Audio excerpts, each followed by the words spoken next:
Binyo. At habang inaayos po ang ating PowerPoint, nais ko po kayong kwentuhan ng isang nakakatawang kwento, no? At yan po yung hinihintay ni Sister Maribel lagi, tuwing ako magsasalita. So, ang kwento po natin ngayon ay tungkol sa isang recruitment sa isang church ng isang literature evangelist, no? Yung LE. At sabi niya sa mga miyembro, marami nang walang Bible sa mga bahay-bahay nila, kaya kailangan na nating magbenta upang makabasa sila ng salita ng Diyos. At marami pong tumugon, nagpalista, at kinalunisan na yon, sila po ay pinahayo. Binigyan sila ng tigli-limang mga Bible para ibenta. Pero yung isa na nagpalista, sumama, ay medyo utal-utal siya. Bigyan natin siya ng pangalan. Tawagin na lang natin siyang, wag naman. Ang pangalan niya po ay Pedro. Ayun, no? Si Pedro po ay uutal-utal. No? Kaya binigyan lang siya ng dalawa. Kasi nagdududa yung LE na kung makakabenta siya ng Bible. Kaya sila po ay pinahayo, may dalang mga Bible, at kinaumagahan ang Pedrong ito ay bumalik at humingi pa ng Bible sa LE at binigyan siya ng 5. Kinabukasan, ito po ay bumalik dahil nabenta niya naman daw yung Bible. No? At binigyan siya ng, ilan yung kanina? Ng 10. Binigyan siya ng 10. Kaya nagugulat itong LE na to kung saan dinadala ni Pedro yung mga Bible. Pagdating ng Biyernes para mag-report na sila ng kanilang naibenta, ang lumabas po, itong si Pedro ang may pinakamaraming Bible na nabenta. Kaya tuwan-tuwa siya at medyo nagulat siya. Sabi niya, so palakpakan natin ng Panginoon sa buhay nitong si Brother Pedro dahil siya po ang pinakamaraming naibentang Bible. So tanungin po natin siya kung ano ang sikreto niya, kung paano niyang binibenta ang Bible. Sumagot itong si Pedro. Wala naman po akong sikreto sa pagbebenta, sabi niya. Tinanong ko lang naman po sila kung gusto nilang bubili nila ng Bible o babasahin ko sa kanila ang Bible na ito from Genesis to Revelation. So kung ako naman din po ang aalukin, mapapabili naman po ako. No? So alam niyo na po ang diskarte kung paano magbenta ng Bible. Ayan, medyo nakangiti na po kayo. Purihin ang Diyos dahil ang Diyos po ay buhay at dapat po tayong maglingkod sa Kanya may kasiglahan. No? Ang Diyos po ay mapagpala, mapag-ingat at lagi siya ang gumagabay sa atin, kaya karapat-dapat naman po na ipakita rin natin sa tao na ang Diyos na meron tayo sa ating mga buhay ay buhay. Di ba po? Kasi kapag tayo po ay nakasimangot, para tayong galing sa luksaan. Pakingitian niyo po uli yung mga katabi niyo. Ayan, nautol na ako.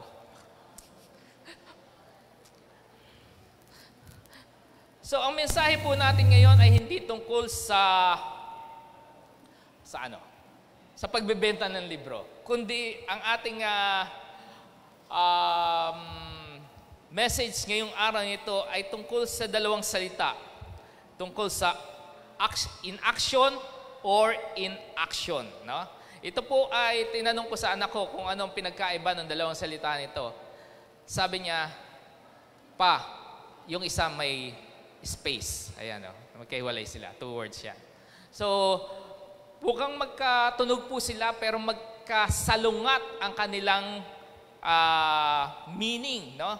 At ito pong salitang ito ay mapag-aaralan natin sa ating umagang ito. Bago po ang lahat, tayo po ay manalangin.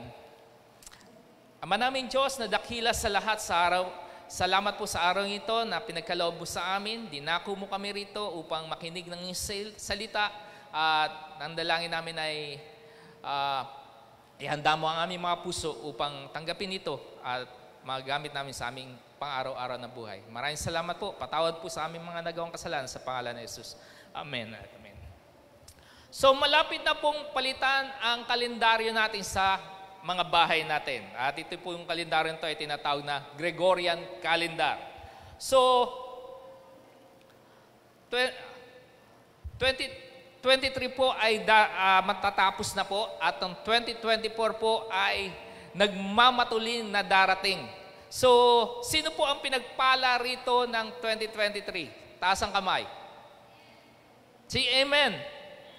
Ayan, marami po, no? Siguro ang iba ay may bagong bahay, may bagong kotse. Kanina may bagong kotse dumating dyan, yung kapatid natin, no? At may bagong trabaho yung iba, may bagong business, may bagong girlfriend or boyfriend yung iba. So, narinig ko nga iba na napakaganda ng 2023 sa buhay niya. Kaya excited siya na harapin ang susunod na taon. So, kung tatanungin ko po kayo, ano po ang plano nyo sa darating na taong 2023? Ito po ba'y pag-accumulate ng more wealth, ng kayamanan? O kaya ay pagta-travel ng maraming lugar? O kaya ay pagbili ng mga bagong gadgets, no? Baka gusto niyo yung ganyan tibing kalaki sa maliit yung bahay, maganda po yan, no? O kaya yung mga latest na cellphone, gusto niyo bumili. Yung iba naman po ay gustong gumanda ang kanilang katawan, no? At ang iba naman po, to love themselves, no? Magkaroon ng self-love. So, malamang po, isa dyan ay ninanais niyong makamtan. O yung iba naman, lahat po siguro ay ninanais nilang mangyari sa kanilang buhay ang bagay niyan. At gusto ko po sabihin na hindi naman po imposible yan. Dahil ang sinasabi ng Biblia, He will give you the desires of your heart. So, ang kailangan lang po ay mataimtim na pananalangin at pagsundod sa Diyos para makamtan po ang bagay na yan. So, sa tuwing matatapos po ang service natin, madalas po inaawit natin yung awit na nagsasabing, soon Jesus will return. No? No? Jesus will coming very soon. Tama po ba? Alam ko pong naniniwala kayo dyan. So, ang tanong na lang po ay, yung mga nakalistang mga bagay na yan po ay importante pa ba sa ating mga buhay? Dadating na ang Panginoon, importante pa po ba yung mga bagay na yan? So, hayaan niyo pong i-rephrase ko yung katanungan ko. What if this year would be the last year? Paano na lang kung itong 2024 na to, yung last year na, anong gagawin natin? Patuloy po ba natin ipupursue yung mga nais nating mangyari sa ating buhay o hindi? So tayo, ngayon po ay may dalawang bagay tayong pag-aaralan, kagaya ng sinabi ko sa inyo. Yung una po ay yung word na in action. Ito po ay patungkol sa lack of action o walang kinikilos, walang activity na ginagawa tayo ng mga importante sa ating buhay. Yung isa naman po, yung may space na in action, ito po ay patungkol sa mga bagay na dapat nating ginagawa, no? Habang tayo po ay naghihintay sa pagdating ng ating Panginoong Hesukristo. So, isa-isahin po natin yung mga goals natin at tingnan po natin kung importante po ang mga bagay na ito. So, ano pong gagawin natin? Iipon pa rin po ba tayo ng kayamanan sa sanlibutan ito? So, wag niyo po akong don't get me wrong, no?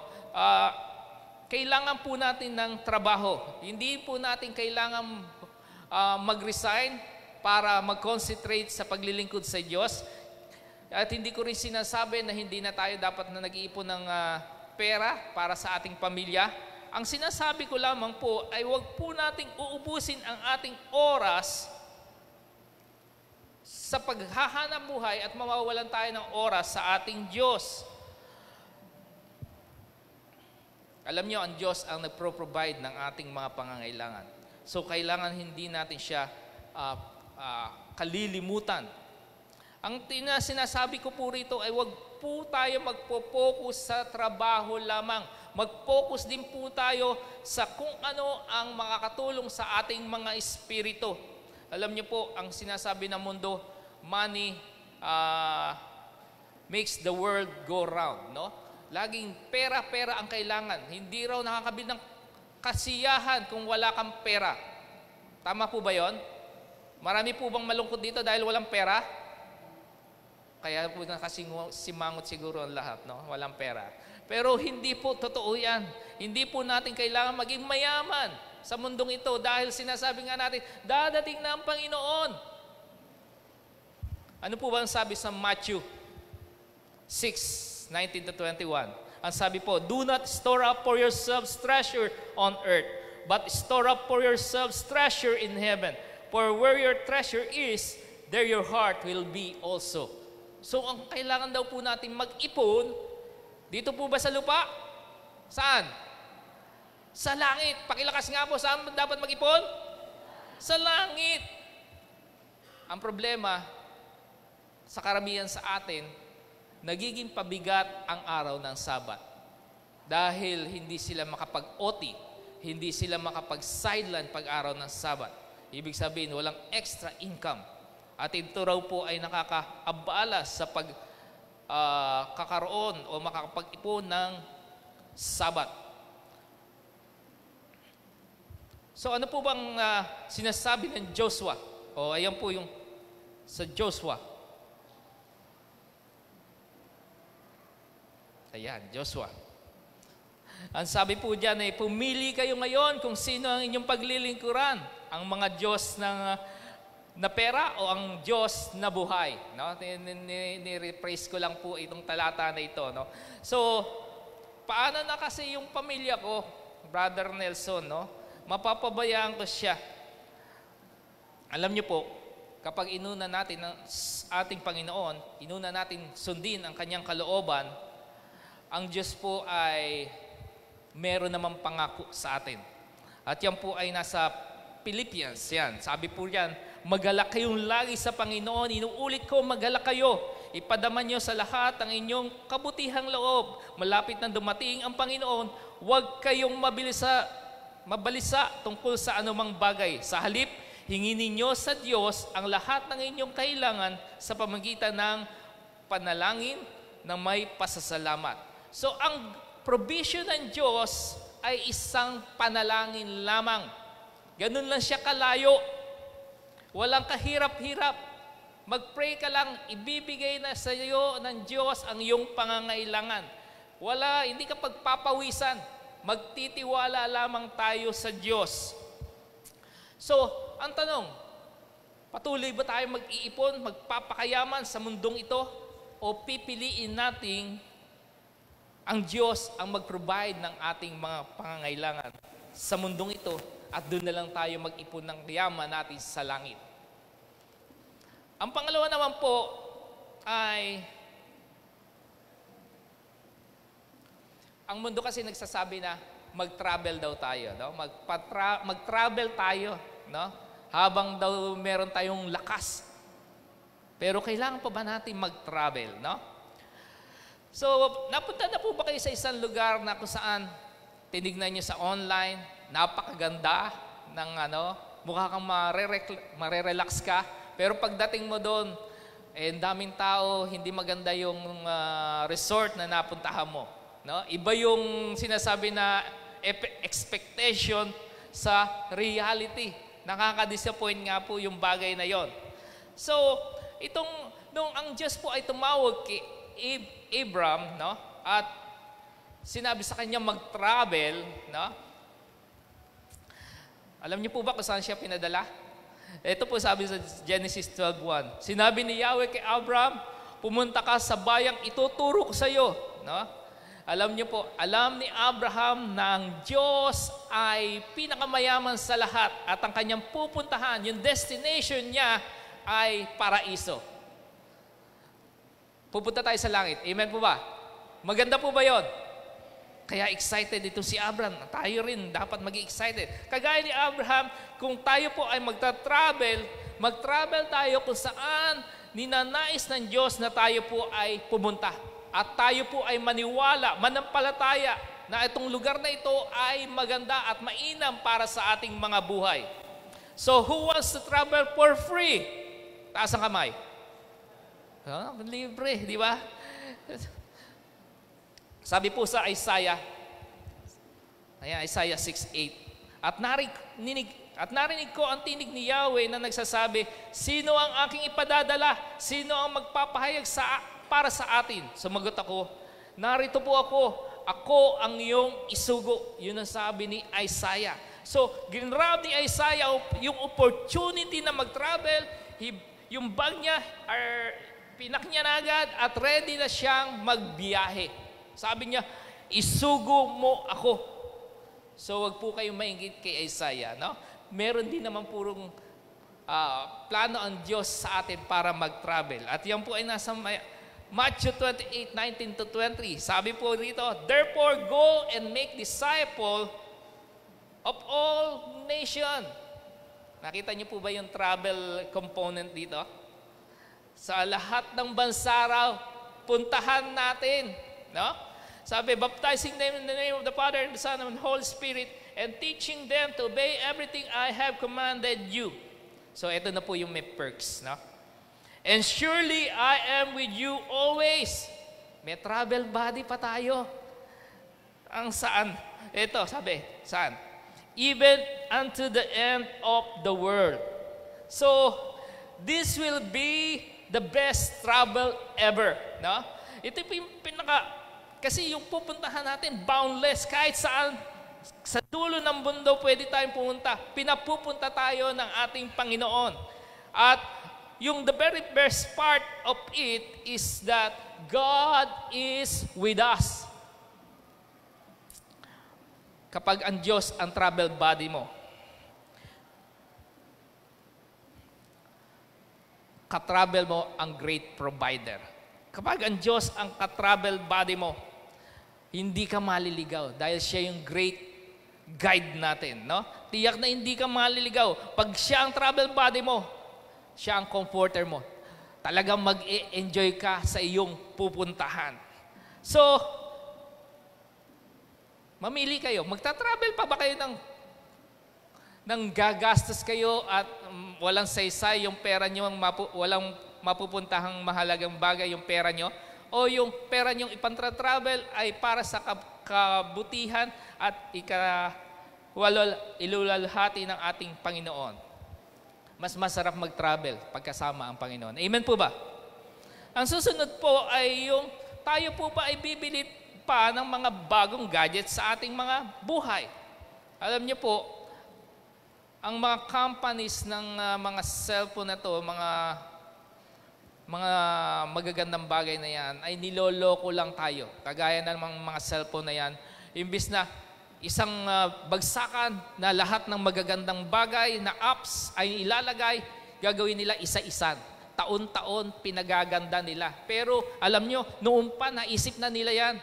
Pwede nang sabay-sabay ilagay sa isang cellphone at ibenta sa atin. Pero ginagawa nila isa-isa. Yearly, ini-improve nila para ikaw naman, uy, bili ko. Tapos next year, bibili uli ako. I-upgrade ko. I-upgrade ko na naman. At tayo po ay naloloko sa mga bagay na yan. So most of the time, itong gadgets na to ay nagiging sanhi ng ating kayabangan. Sabi nga, ito yung nagiging status symbol natin. Kaya nga, iwasan na natin ang mamasyal pa sa mga mall o mag-window shopping. Huwag ka nang titingin-tingin pa ng mga bagong mga gadget na yan dahil matatali ka lang sa kalokohan ng mundong ito. Huwag ka nang pupunta sa mga appliance center. Pareho lang yung TV na yan na mapapanood ka. So instead, ano po ba ang sinasabi sa 2 Corinthians 4:18? Ituon daw natin ang ating paningin sa mga bagay na di nakikita at hindi sa mga bagay na nakikita sapagkat panandalian lang ang mga bagay na nakikita, ngunit walang hanggan ang mga bagay na di nakikita. So temporary things lang daw po ang mga bagay nito. At ang mga bagay nito ay magbibigay sa atin ng disappointment. Dahil sooner or later, ito po ay masisira. At darating din ang panahon na magiging obsolete ang bagay nito. Kaya eternal things ang dapat nating pagtuunan dahil yung mga bagay na pang walang hanggan, ito po ay mas mabuti para sa ating mga buhay. So ito naman po ang sinasabi sa Colossians 3, verse 1 to 3. Sabi po, since binuhay kayong muli na kasama ni Kristo, ituunin nyo ang inyong pag-iisip sa mga bagay na nasa langit na kinaroroonan ni Kristo, na nakaupo sa kanan ng Diyos. Ang mga bagay na panlangit ang isa-isip ninyo, hindi ang mga bagay na panglupa. Kaya nga sabi ko sa inyo, huwag na kayong mamamasyal, magwi-window shopping dahil mababaling lang ang inyong mga paningin. So, kung tayo po ay preoccupied ng mga bagay ng mundong ito, no? O preoccupied ng mga bagay na eternal o nasa langit, no? Mawawalan tayo ng oras para mag-focus pa sa mga earthly things na nakakagulo sa ating mga isipan. Sabi nga po sa Matthew 6:21, sapagkat kung saan naroroon ang inyong kayamanan, naroon din ang inyong mga puso. So sa tingin nyo, kailangan po ba natin bumili pa ng bagong mga gadgets o mainggit sa mga may bagong gadgets? I don't think so. So next po, tayo po ba ay magpapalaki pa, magpapaganda pa ng ating mga katawan? No? So don't get me wrong again, no? Mainam po na inaalagaan natin ang ating katawan, no? Dahil kailangan po natin maging healthy sa ating pamumuhay at magkaroon ng kumain tayo ng healthy foods at ng regular exercise.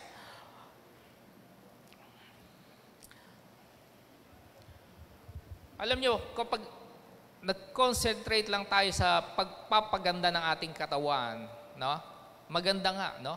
Minsan lalo na yung mga lalaki na nagpupunta sa gym, gumaganda ang katawan, na hinahangaan sila ng karamihang mga babae, no? Ang nakakalungkot, yung katawan lang ang lumalaki sa kanila. Pero ang espiritu nila ay mga payatot at sakitin. Nakita nyo na ba si Goliath?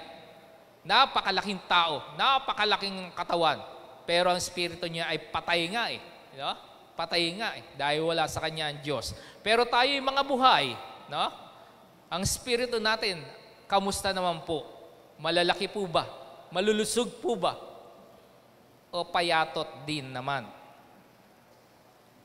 So, sa tingin ko po, dapat maging balance, no? Maging physically fit tayo at the same time, spiritually fit. So, we should be physically fit para magawa po natin yung mga trabaho o yung pinagagawa, mga misteryo na pinagagawa sa atin ng ating Panginoon. We will not be effective messenger of God kung tayo po ay haharap sa mga tao, kung tayo po ay may hina at may sakit sa kanila. Lalayuan tayo, baka sila ay mahawa. At the same time, we should also need to be spiritually fit. Ang ibig sabihin po, lagi tayo nag-e-exercise. Nag-e-exercise ng ating pananampalataya. Kapag may problema, gamitin po natin ang ating pananampalataya. Magtiwala tayo sa Diyos na Siya ang magpro-provide at gagawa ng solusyon sa ating mga problema. I-flex po natin, ipagmalaki natin yung muscle natin na meron ng ating mga espiritu sa pamamagitan ng pagngiti. Ngitian nyo nga yung mga katabi nyo. Alam nyo po, pag nakangiti kayo, pinakikita nyo lamang sa mga tao na ang Diyos ay great provider sa inyong mga buhay at nagpapala sa inyo sa araw-araw at hindi kayo nagkukulang. Dapat yung countenance, no? O yung aura nyo ay magte-testify na ang Holy Spirit ay gumagana, nabubuhay sa inyo. No? At ito'y magbibigay ng kaluwalhatian sa ating Diyos amang nasa langit. Alam nyo, kailangan natin ng kalakasan natin sa pagbabahagi ng salita ng Diyos sa ibang mga tao. So, imbis na mag-apply kayo ng makeup nyo, i-apply nyo po yung powerful words of God sa inyong mga buhay. At encourage nyo sila na magbago at sumunod sa ating Panginoon. Alam nyo po, alam naman po natin kung sa tuwing ating susundin at ang kalooban ng ating Panginoon, siya po ay nagagalak at natutuwa sa ating mga buhay. So, at itong bagay nito, alam niyo po, pag ang Diyos ay natuwa, ang kasunod po niyan ay pagpapala. Kaya naman ang sarap talagang maglingkod sa Diyos.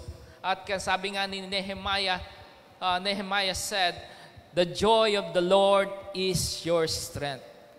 Gawin po natin yung kalooban ng Diyos. Ito pong bagay na ito ang magpapasiya sa puso ng ating Panginoon.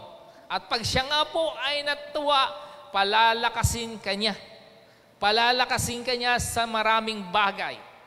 At hindi ka niya pagkukulangin. Pero yung iba sasabihin, hindi naman ako kagaya ni pastor o kaya ni elders na magaling magsalita. Ako'y nahihiya. No? At yun po ang aking kahinaan. Yun ang sinasabi ng ibang tao. Ang sabi po sa 2 Corinthians 12:9, ang kagandahang loob ko ay sapat para sa iyo, sapagkat lubusang nahayag ang aking kapangyarihan kapag ikaw ay mahina. Kaya't buong galak kong ipagmamalaki ang aking mga kahinaan upang manatili sa akin ang kapangyarihan ni Kristo. So hindi po tayo dapat na mag-alala. Ang kalakasan ng Diyos ay sapat para sa ating mga kahinaan. Kapag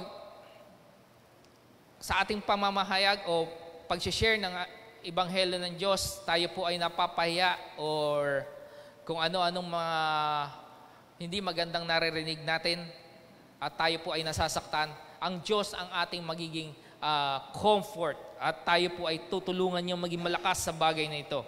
So kapag ino-open tayo ng ibang tao, ang Diyos ang magiging defense natin, ang magiging refuge.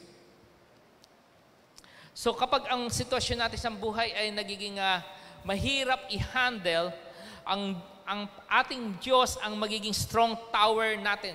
Pwede tayong tumakbo sa Kanya at kapag tayo po ay nangihina at napapagod at siya po ay aabutin tayo, palalakasin niya tayo at kakalingain niya tayo. All we need to do is to be strong in the Lord. Sabi po sa Philippians 6:10-11, magpakatibay kayo sa kagalakan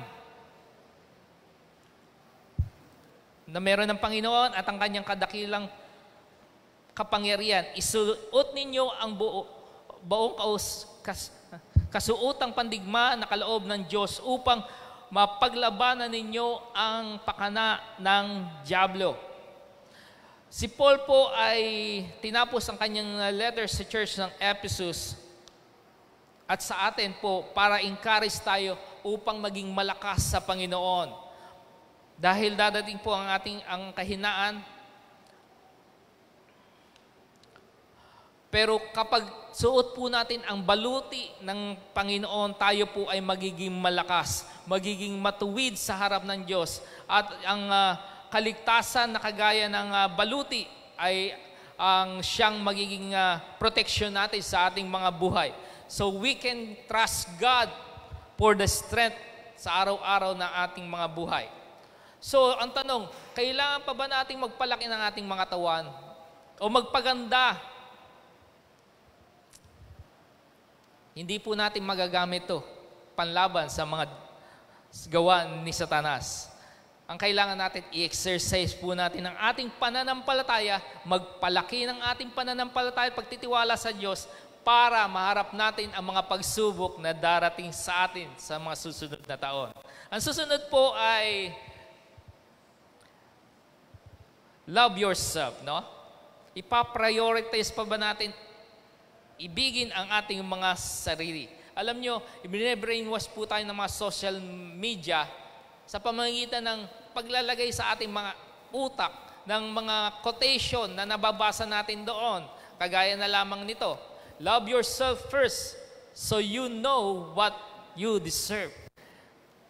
Iba naman, mababasa mo, love yourself before any other person. That's when you can survive on your own. Ano sa tingin nyo? Tama po ba itong mga bagay nito? Parang selfishness sa mga bagay nito, di ba po?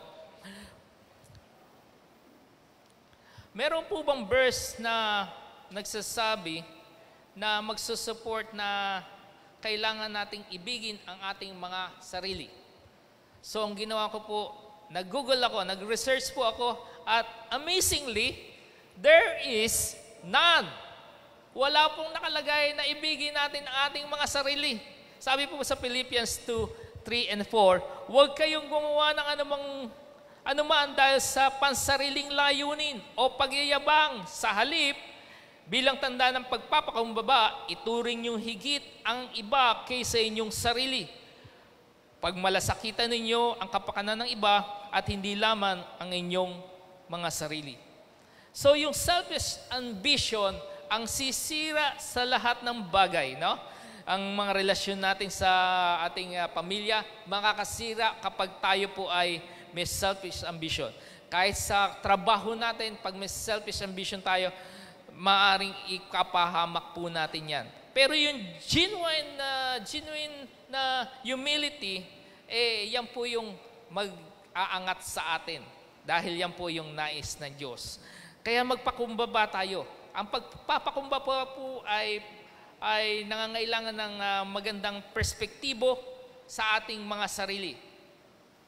Hindi po ibig sabihin ito ay i-down na natin yung mga sarili natin, no? Ibig sabihin lang po natin, itaas sa tabi natin ang ating mga pangangailangan o yung pansarili nating mga naisin at ititreat po natin yung iba ng with respect.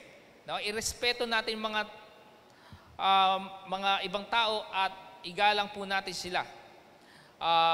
Unahin po natin yung interest ng mga katabi natin, mga mag-anak natin, mga kapitbahay natin, more than ours, no?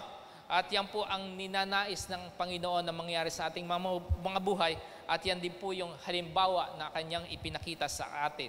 Sabi po sa 2 Timothy 3:1 and 2, sa mga huling araw ay darating ang mga panahon ng kaguluhan, sapagkat ang mga tao ay magiging maibigin sa sarili, maibigin sa salapi, palalo, mapagmataas, mapagsamantala, suwail sa mga magulang, walang utang na loob at lapastangan sa Diyos. Obviously po, tayo po ay nasa last days na. Ang mga tao ngayon ay nagmamahal na ng kanilang mga sarili. Inuuna na nilang mga sariling nilang ibigin. Ang iba ay nagmamahal sa salapi. Inuuna nila ang salapi kaysa sa Diyos. Mayabang na ang mga tao at hindi na sila masunurin sa kanilang mga magulang. Alam nyo, ang self-love ay nakasama po sa listahan ng mga evil things na ninanais o na kinasusuklaman ng Diyos. At ang source ng itong mga negative o evil traits na ating nabasa ay ang ating mga lust of the flesh, no? Yung pagnanasa ng ating mga lupang katawan. At itong spiritual matters na ito ay kailangan po ng spiritual na solusyon. Sabi po sa Galatians 5:16-17, mamuhay kayo ayon sa Espiritu at hindi ninyo pagbibigyan ang mga pagnanasa ng laman, sapagkat ang pagnanasa ng laman ay laban sa kagustuhan ng Espiritu, at ang kagustuhan ng Espiritu ay laban sa pagnanasa ng laman. Magkalaban ang dalawang ito, kaya napipigilan kayo sa paggawa ng nais ninyong gawin. So kung ako sa inyo, ano po ang palalakasin nyo? Yung gawa ng masamang espiritu o yung pagkilos ng banal na espiritu? Pagyamanin po natin ang kilos ng banal na espiritu sa ating mga buhay upang mapagtagumpayan natin kung ano man yung nasa ng ating mga laman. So sa pamamagitan ng pagkilos ng banal na espiritu, ito po ay nag-create ng desire na makinig at magbasa ng salita ng Diyos. Ang Banal na Espiritu ang magbibigay sa atin ng sensitivity na ma-discern po natin yung mga bagay-bagay kung tama o mali. Tayo po ay araw-araw kinokontrol ng mga bagay-bagay at dapat po tayo maging matalino sa pagpili kung alin ang ating uunahin sa ating mga buhay. So bumalik po tayo sa title natin, In Action or Inaction. Yung inaction po ay nagpapatungkol sa lack of action, lack of activity, stillness, o yung pagiging hindi kumikilos, idleness, laziness, o yung katamaran natin. Lack of action, kawalan po na action yan sa mga bagay na importante sa ating mga buhay. At nagiging distracted po tayo sa business ng mundong ito. Busy tayo sa paggawa ng mga bagay-bagay para sa ating mga sarili. Pag-accumulate ng mga kayaman ng sanlibutan ito. Pag-travel at pagbili ng kung ano-ano at pag-ibig natin sa ating mga sarili. Itong mga bagay ito ang nag-hold sa atin para tayo po ay kalugdan ng ating Diyos.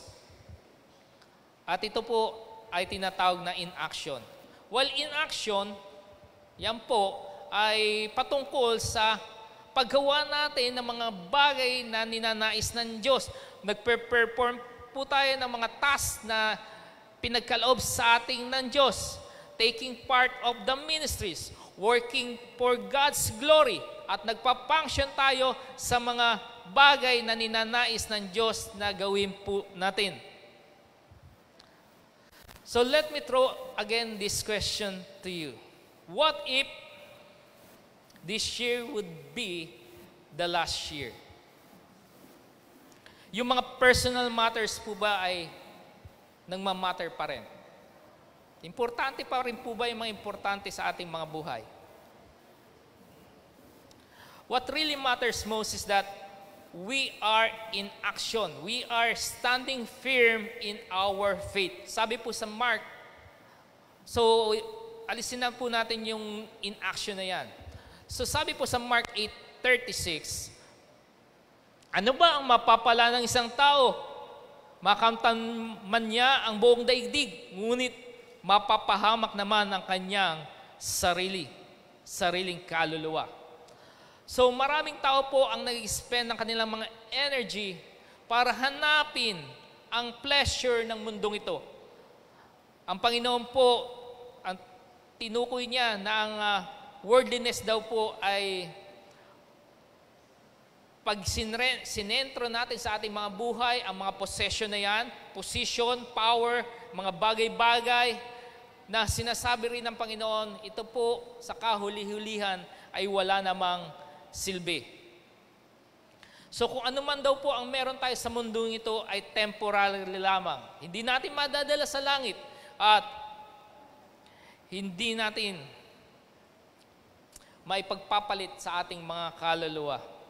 Kahit tayo po ay maghirap, magtrabaho at makuha natin ang ating mga ninanais sa ating mga buhay,